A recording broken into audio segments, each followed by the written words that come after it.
What's going on, guys? Alex here with 814 EDC, and today I'm ready to do my full review on the Qvist Bladeworks Variant PE. So this is a knife that I've had for, I think, going on 2 months now. I want to say I got it in late November. So this is a review that's very, very overdue. But, long story short, I love this knife. I am very, very glad that I added it to the collection. This is a knife designed by Jacob Lundquist, and he is the owner of Qvist Bladeworks, and he is based out of, I think, Minneapolis, Minnesota, and he has a company, Qvist Bladeworks, and he does custom versions of this same exact blade shape, same exact knife, basically, but custom scales, basically a custom one-off knife. And my buddy Kevin, Left EDC, has a really, really cool purple fat carbon one. And Jacob does S45 VN, I believe, is the steel he likes to use. And it's cool because it has like lines milled into it and stuff like that. And Kevin has been raving about that knife. And I think it's like $315 for a USA made custom knife. I heard the D10 is phenomenal. I heard they were very, very good knives. But Jacob wanted to do a production edition of some budget materials for people to get in their collection. And I think I saw it on Instagram. I found out about this knife through an Instagram post or story or something like that. And Jacob was doing a Kickstarter campaign for this back in, I want to say, July, somewhere in there. And I had never had a sway back design before. I thought it was a really cool looking design. The price was very, very reasonable for the materials you were getting. So I took the plunge. I was like, screw it. It was like, I paid $55 for this. It was $50 and $5 to ship. So $55 for this knife. It kind of sucked, I'm not going to lie, waiting for the knife because I didn't get it in until the end of November. But it was also really cool. Especially me coming from a college kid's perspective, I didn't have to pay for, I paid for the knife when I did the Kickstarter in July, but then it took so long. When I got the knife, it was almost like a present, like, oh, I paid for this knife 4 months ago. I had recovered that $55. It was just, I don't know, like a cool feeling, like, oh, like Christmas morning type of thing. So I was really, really excited to get it in, and I have carried this knife a lot. Like I said, I'm really glad I added it to the collection. It's a phenomenal knife. QSP was the OEM of this, and they knocked it out of the park. Fit and finish is good. Action's really, really good. Just all around a great knife, a great design by Jacob. Just kind of a home run in my opinion. I think Jacob was on Kev's, I don't know if it was, I think it was On the Edge. I happened to catch a little bit of it because I was busy that Saturday. He just seems like a really, really cool guy, and hearing Kevin talk about him, because Kevin has communicated with him quite a bit and done a few things with him. He said he's a really cool guy, so it's cool to see the designer and to know a little bit about them and everything like that. And he just seems like a really, really cool dude, and he designed a hell of a knife. So like I said, I paid $55 for this Kickstarter, so it took a while to get in, but it was really, really well worth it. I got the Jade G10 version. They also came, or you could have also ordered a black G10 or a blue G10. I don't mind Jade. I know a lot of people hate them or hate that color. But I was just kind of feeling the Jade a little bit more than the other two colors. And I fully plan on dyeing this. I would really like to achieve like kind of a light purple. I just haven't gotten around to doing that, but I definitely really want to in the near future, so hopefully this will be a purple color at some point in time. But for right now, the JG10 is fine. I think it's a nice shade of jade, because some you can get darker, some you can get lighter. I think this is a good shade. I guess we'll just dive right into materials. The pivot is actually really, really cool. Has those six dots around it. I think it looks really, really cool. You have a typical QSP deep carry pocket clip that is recessed into the scale, which is nice. Kind of have those mushroom top screws. The blade, excuse me, is 14C28N, as you can see there. Basically a full flat grind. This really, really nice Warncliffe style blade. There is Jacob's logo, Qvist Bladeworks, just a really simple, I think it's a Q, I believe, just very simple logo. I really like it. Really nice and thin behind the edge. The blade stock's not super thick. And it's a really good slicer. Like I said, it's basically a full flat grind. The edge that came on it is really well done. Liners are stainless steel, I believe, and they are inset into the scales. And then you have this cutout down here where the lock bar is. You can see that you have the lock bar kind of sticking out there. Just a classic. I feel like he took a classic design in the slayback styling and then added this little swedge down here and kind of just made it his own. And I don't know, guys. I really enjoy this knife. Like I said, I've carried it a lot, and I just like the overall design. I like the aesthetic of the whole cutout, or the rectangle cutout. Just all around, just a great knife. Good materials, especially for 55 bucks. You're getting really nice G10. 14C28N has kind of turned into my favorite budget steel. It seems like the knives that I have in that steel, they hold a phenomenal edge. They get really sharp. And yeah, so I don't think I'm missing anything else for materials that I can think of. It's on bearings, which make the action really nice. So we'll just jump into action. Like I said, this does have a hole for opening. That's the main deployment method. So you can thumb flick it really nicely, really well. It took me a little while to get used to it. Excuse me, I need a sip of water. It took me a little bit to get used to it because I've stated before, when you have these narrow kind of taller holes, those in my mind are better for middle finger flicking, not so much thumb flicking. You want more of like a Spyderco hole for thumb flicking. It just gives you a little bit better purchase. But for this one, I found if I just put my thumb way up top here and kind of flick out, it does it very reliably. You can see I can do it, see if I can do it 5 times in a row. It's 4. Yeah, I mean, I much prefer middle finger flicking over thumb flicking, but the thumb flick is good. The action is very crisp. The D10 is well done. You guys can see it's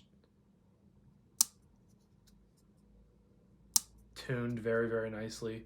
D10's well done. So yeah, you can definitely thumb flick it.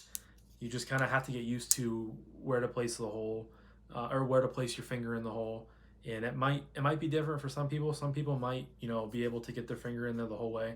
I just found kind of shoving it up here, right up on the top of the hole, and banging it open, and it fired very well.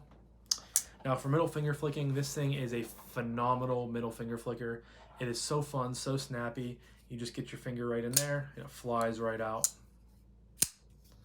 I mean, I can middle finger flick this thing for days. It's just good sounds too. Like I really enjoy middle finger flicking this knife. I can just get a really good purchase with my excuse me. I don't know what's causing me to cough, but kind of the pad of my middle finger, just kind of shove it in there, and it comes right out. And like I said, that sound is good. Just very snappy, very crisp. This is honestly probably in my collection. It's one of my favorite knives to grab when I'm middle finger flicking. Just very responsive. Just bang. I don't even know, guys. It's phenomenal. And then I also like to take my index finger, and you can flick that very easily too.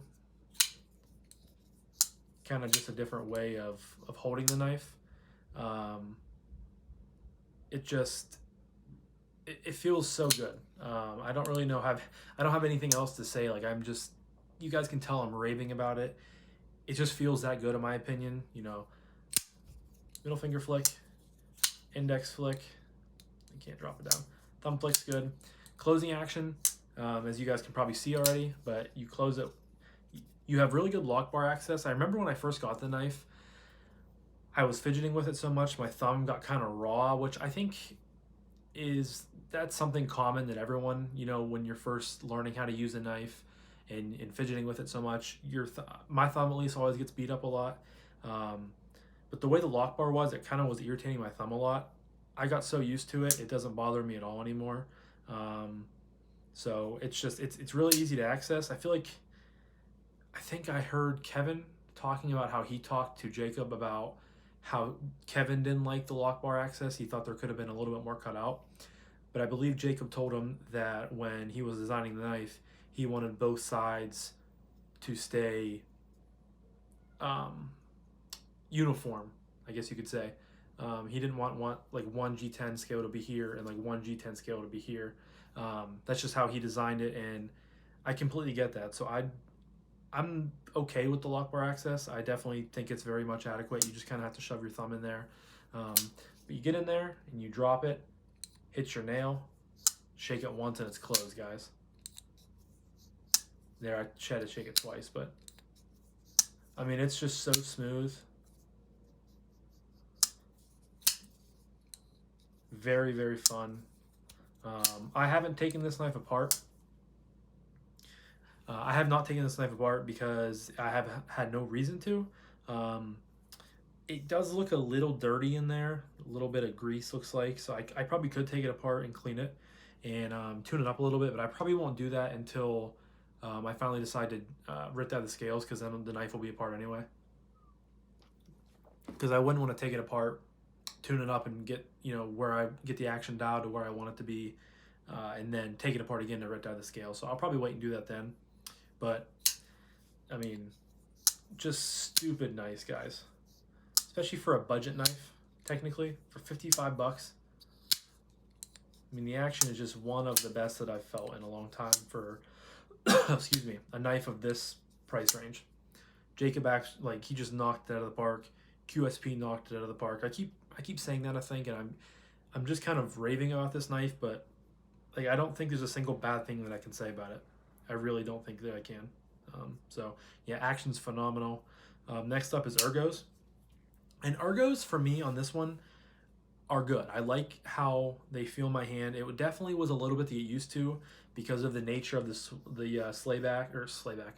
That is an MBK knife, of the swayback styling. Because most knives are like this. You would hold it like this with the blade being reversed basically. But in a swayback's design, the knife sweeps upward. So when I first was kind of feeling it up, it was a little weird at first. But I like I said, I carried it so much, I use it a lot. It became natural. It really just, it became normal. I kind of like how, the way it feels in my hand, it almost pushes it down, when you're cutting. And I think that's good because, the way the Wharncliffe blade is, all you need to do is just get a little bit of, leverage, and you're going to be ripping through packages, ripping through letters, packing slips, whatever it may be that you're cutting. So that kind of helps at pushing it forward, at least in my mind. And the cutout, to me, I really like it. You can either choke back. There's no jimping. Excuse me. I don't know why I'm coughing tonight, guys. There's no jimping up top here, which I have said before. I could take jimping, I could leave jimping. It doesn't really matter. But this knife feels really good without it. And you can either choke back and kind of put your pointer finger here. I can still get all 4 fingers on the knife very easily, very comfortably. I can feel the clip a little bit, but it's definitely not a hot spot. But my favorite way of holding the knife is choking up. You put your middle finger right in this, no, I'm not talking to you, Siri. You put your middle finger right in the cutout right here, and your pointer finger up on this sort of landing choil, and it just locks your hand in, guys. Super, super comfortable. I don't know why Siri keeps saying I'm talking to her, excuse me. But super comfortable. I just kind of gets locked in. You can do some really, really good cutting with it. One way I think the swayback also is a good design is if you're doing pull cuts. It's if you have to cut rope, twine, string, whatever you're doing. If you're going to be pulling back this way, it feels stupid comfortable in my hand. This thing just molds into my hand, into my palm, and you can really, do some awesome cutting with it. Ergos are great. The clip doesn't sit very proud at all of the scale, so you're not going to get much of a hot spot at all. You can definitely feel it's there in some way, shape, or form, depending on how you hold the knife. but like I said, it's not, to the point where it's going to be bothersome. It's not to the point where you're going to be like, like annoyed that the clip is there, at least in my opinion, in the way I hold the knife and stuff like that. So just take it with a grain of salt. But yeah, ergos are great. Moving on to action. I already talked about action. Moving on to carry. Of course, this has, like I said, the QSP deep carry clip. Goes to the butt end of the knife. You can see right there. Just looks good. I like how it sort of compares with the satin of the blade, the satin of the pivot, and everything like that. So it's very uniform. Just rides in the pocket super well. I've carried this front right pocket primarily, maybe once in the back right pocket of my. I don't think I might have worn shorts in between now and Christmas or Thanksgiving. With how weird our weather's been here in Western Pennsylvania. But I've been carrying it a lot, primarily in my front right pocket of my jeans. I did sort of scrape the scales a little bit here. I don't know if you guys are going to pick that up at the very end. You can kind of see like white scrape marks. That was for me when I was putting in my jeans, like the button or like the rivet on the jeans kind of caught on there and did that. So that kind of annoyed me. That's not anything to do with the knife. It's just personal user error, I guess you could say. So that's just one thing to be careful for, I guess. But once I rit dyed, it should soak up that white and make it back to a uniform color. But yeah, it's super lightweight. There is no skeletonizing going on. That is one thing I forgot to mention with the materials. But this knife is super lightweight as it is. I don't think it's really necessary for any milling or any skeletonizing going on. So I'm okay with that. And it just, very slim profile. Whenever you reach your hand in, you're not going to be catching on a flipper tab. No sharp edges. Nothing. Everything is contoured, very smooth. Excuse me. But yeah, so I've had no issues at all. Carry very well. Nice and not super lightweight, but it's not very heavy at all. So you don't even really know it's there. And it rides basically a little bit below, if I'm being honest, your pocket level. So you don't even know it's there, and that honestly kind of looks like a pen clip. So people might think it's a pen too. Not that I would ever care if I'm seen carrying a pocket knife, but just sort of a cool perk that I just thought of. So that takes me to my final category of price point and what I recommend this knife. Like I said, guys, I got this for $55. I believe when they were being sold from like Knife Joy, I think Urban EDC Supply had them on there. Other retailers and stuff like that, Knife Center maybe, they were $69. I still think that is absolutely worth it. $70 for Jade G10, Black G10, Blue G10, whatever you want to say, whatever you want your pick would be. 14C28N, which is a phenomenal blade steel, holds an edge like no other budget steel that I've really encountered does. Nice and thin grind, just a really cool shape and a really cool design. The Warncliffe is just an awesome blade shape, one of my favorites. The Jade, looks pretty good, but the real selling point I think is the action is probably my favorite thing in this knife. You can just flick it and you can just do all kinds of fun fidgety things with it. You can turn it up like this and index flick it. Try it with my middle finger.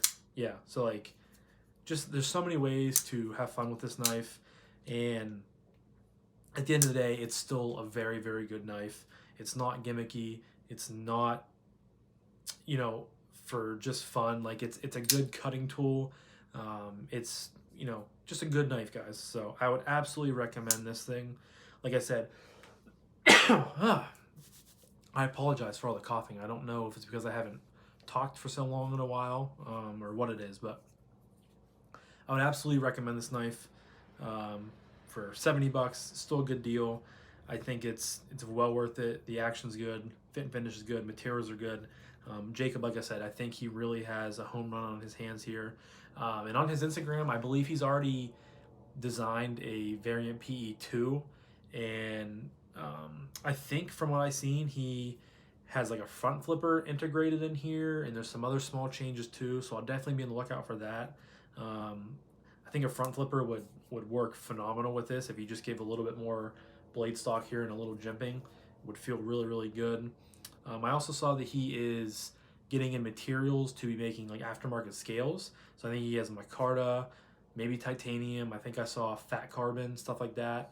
So that is also something that I might think about buying too. If I see some cool stuff on there that he's cutting himself and making, I would definitely consider buying something like that. But I still think I'm gonna rip out the scales, just because I think purple would look really good.